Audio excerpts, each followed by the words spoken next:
বলা হয় এই শহরের গলিতে গলিতে গল্প আছে। পৃথিবীর প্রাচীনতম বাসযোগ্য শহর, ইতিহাসের চেয়েও প্রাচীন, রীতি রেওয়াজের থেকেও পুরনো, এমনকি কিংবদন্তি থেকেও পুরনো। আর সেই সব যোগ করলে যতটা পুরনো হয় তার চেয়েও দ্বিগুণ পুরনো শহরের নাম বেনারস। বাঙালির বেনারস বা কাশী বলতে যে ছবিটা আমাদের প্রথমেই চোখে ভেসে ওঠে তা হলো জয় বাবা ফেলুনাথ।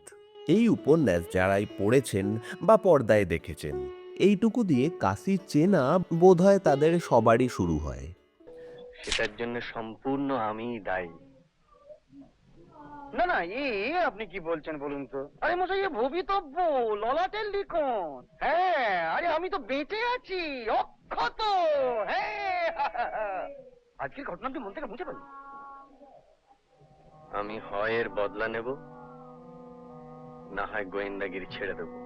কাশীর বয়স কত খাঁটি খবর নেই।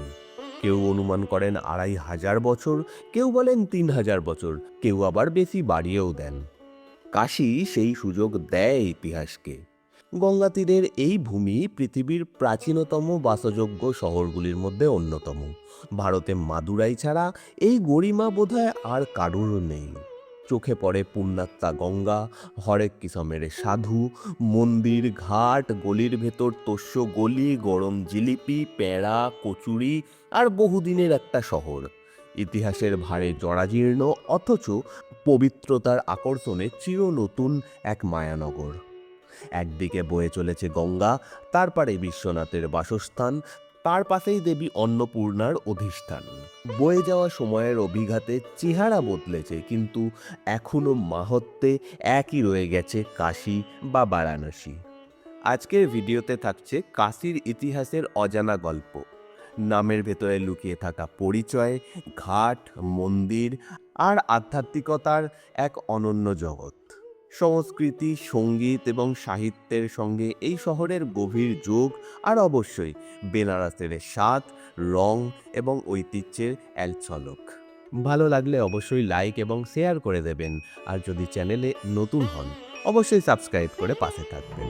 आशुतोष शशांक शेखर चंद्रमौलि चिदंबरा कोटि कोटि प्रणाम शंभु कोटि नमन दिगंबरा।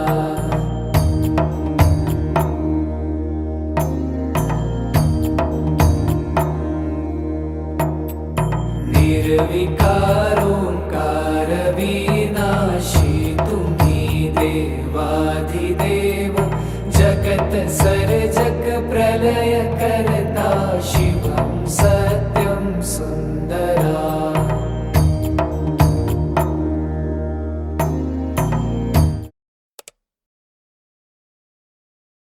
বেনারস, বারাণসী, কাশী, যে নামেই ডাকা হোক না কেন, নামে কি কিছু এসে যায়?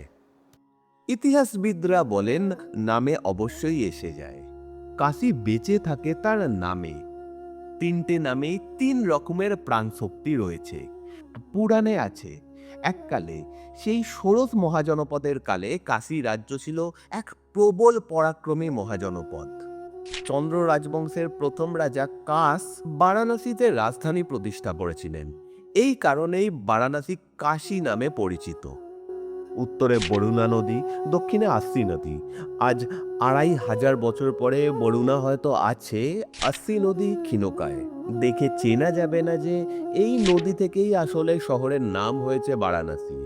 নামটা যদিও লুকিয়ে আছে কাশীর অন্যতম বিখ্যাত একটি ঘাটের নামে, আস্সি ঘাট। আগে এখানেই আস্সি নদী এসে মিশত পুণ্যতোয়া গঙ্গায়। অথচ এই ২৫০০ বছরে কাশীর ঘাট দিয়ে গঙ্গার বহু স্রোত বয়ে গিয়েছে, ভাসিয়ে নিয়ে গিয়েছে রাজনীতি, পাল্টে দিয়েছে ইতিহাস, জনজীবন, সমাজ এবং অর্থনীতি। এককালে স্বাধীন রাজ্য কাশী পরে হয়ে ওঠে শিল্প সাহিত্যের অন্যতম কেন্দ্র, তিনটি ধর্মের মিলন ক্ষেত্র। হিন্দু ও জৈন ধর্মের সপ্তপুরী বা 7টি পবিত্রতম শহরের একটি হলো বারাণসী। বারাণসীর কাছে সারনাথেই গৌতম বুদ্ধ প্রথম তার বৌদ্ধ ধর্ম প্রচার করেছিলেন। হিন্দুরা বিশ্বাস করেন বারাণসীতে মৃত্যু হলে মৃত ব্যক্তি মোক্ষ লাভ করে। যুগে যুগে বারাণসী কাশী, কাশিকা, অবিমুক্ত, আনন্দবন, রুদ্রবাস ইত্যাদি নানা নামে অভিহিত হয়েছে। ঋগ্বেদে এই শহরকে কাশী নামে অভিহিত করা হয়েছে। কাশী নামটির উল্লেখ স্কন্ধ পুরাণেও পাওয়া যায়। উত্তরপ্রদেশের রাজধানী লখনৌ থেকে প্রায় 320 কিলোমিটার দক্ষিণ পূর্বে অবস্থিত এই শহরকে বলা হয় ভারতের আধ্যাত্মিক রাজধানী। হিন্দু ধর্মে প্রচলিত বিশ্বাস অনুসারে মহাদেবের ত্রিশূলের ডগায় অবস্থিত কাশী বা বারাণসী। গঙ্গা নদীর পশ্চিম পাড়ে অবস্থিত বিশ্বনাথের বহু প্রাচীন মন্দির। দ্বাদশ জ্যোতির্লিঙ্গের অন্যতম এই বিশ্বনাথ মন্দির। মনে করা হয় বিশ্বনাথের দ্বাদশ জ্যোতির্লিঙ্গের মধ্যে প্রথম লিঙ্গ এই কাশী বিশ্বনাথ মন্দিরেই অবস্থিত। সম্ভবত 1490 সালে কাশী বিশ্বনাথের মন্দির পুনরায় নির্মিত হয়। ঐতিহাসিকদের মত অনুসারে আকবরের নবরত্ন সভার অন্যতম রাজা টোডরমল এই মন্দির পুনঃপ্রতিষ্ঠা করেছিলেন, কিন্তু মুঘল আমলে বারবার এই মন্দির ধ্বংস করা হয়। মুঘল সম্রাট আওরঙ্গজেব বিশ্বনাথের মন্দির ধ্বংস করে এখানে একটি মসজিদ স্থাপন করেন। এখনও মন্দির প্রাঙ্গণে সেই মসজিদটি অবস্থান করে। তারপর 125 বছর ধরে এই মন্দিরের কোনো অস্তিত্বই ছিল না। তারপর 1735 সালে ইন্দোরের মহারানী দেবী অহল্যাবাই হোলকার মন্দির পুনর্নির্মাণ করেন। প্রচলিত বিশ্বাস অনুসারে ঔরঙ্গজেব বিশ্বনাথ মন্দির ধ্বংস করার সময় স্বয়ং মহাদেবী তার এক ভক্তের দ্বারা শিবলিঙ্গটিকে জ্ঞানব্যাপী কুয়োয় লুকিয়ে রাখেন। হিন্দুস্তানি শাস্ত্রীয় সঙ্গীতের বারাণসী ঘরানার উৎপত্তি এই শহরে। এই শহরেই অনেক বিশিষ্ট ভারতীয় দার্শনিক, কবি, লেখক এবং সঙ্গীতজ্ঞ বাস করেছেন। বারাণসীকে ভারতের আধ্যাত্মিক রাজধানীও বলা হয়। তুলসীদাসের রামচরিত মানস সহ একাধিক গ্রন্থ এই শহরে রচিত হয়েছিল। বারাণসীর সংকটমোচন হনুমান মন্দিরটি তার স্মরণে তুলসী মানস মন্দির বলে ডাকা হয়। আন্তর্জাতিকভাবে স্বীকৃত সেতারবাদক রবিশঙ্কর এবং বিখ্যাত সেনাই বাদক ওস্তাদ বিসমিল্লাহ খান উভয়ই হয় এই পবিত্র শহরের বাসিন্দা অথবা তাদের জীবনের বেশিরভাগ সময় এখানে কাটিয়েছেন।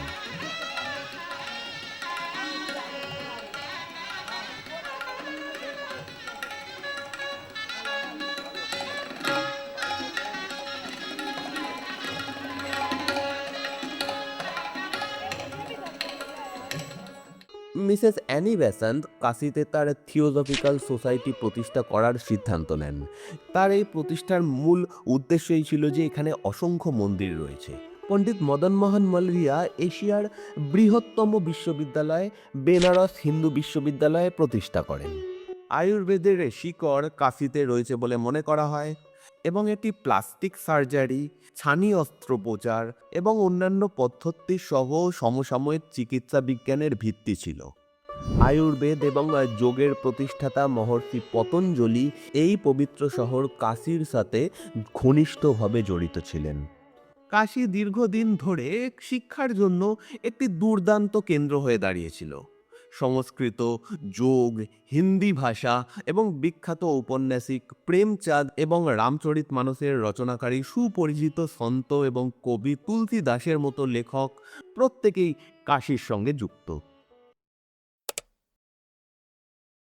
কাশীর কথা হবে আর খাবারের কথা হবে না, এটা হতেই পারে না। বেনারসের প্রতিটি অলিগলিতে রয়েছে খাবারের দোকান। সকালের ব্রেকফাস্ট দিয়েই শুরু করা যায় এই শহরের স্ট্রিট ফুডের অভিযান। তাহলে সেটা দিয়েই শুরু করা যাক।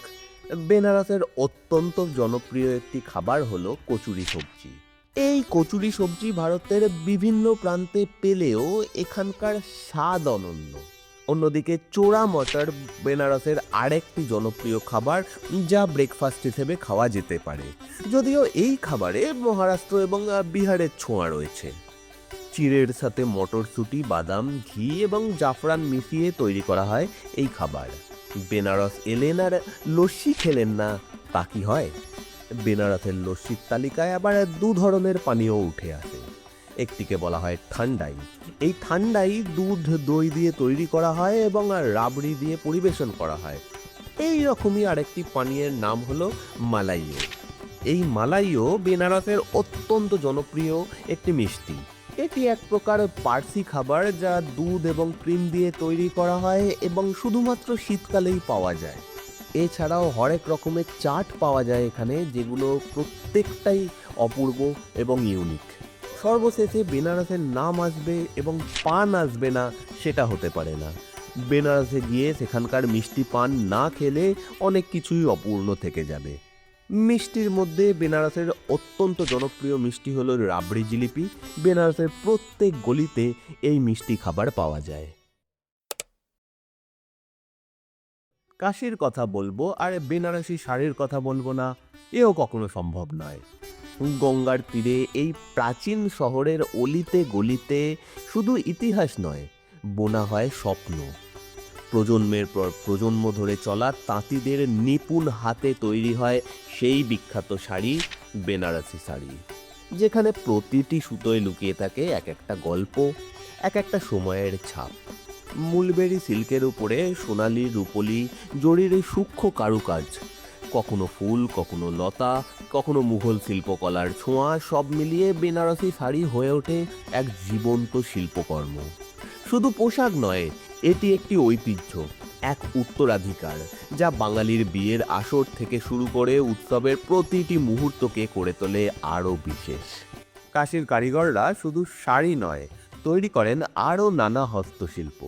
পিতলের কাজ, কাঠের কারুকার্য, পাথরের মূর্তি, সবকিছুতেই মিশে থাকে শতাব্দীর অভিজ্ঞতা এবং শিল্পের গভীরতা। আকাশ বাতাসে ধর্ম, গলিতে গলিতে ইতিহাস, স্বাদে গন্ধের রসনা তৃপ্তিতে আর সুতোয় বোনা ঐতিহ্যে, সব কিছু মিলিয়ে কাশী একটি শহর নয়, এই যেন এক অনন্ত অনুভূতি, যেখানে সময় থেমে থাকে না, কিন্তু প্রতিটি মুহূর্তে ফিরে আসে অতীতের ছোঁয়া।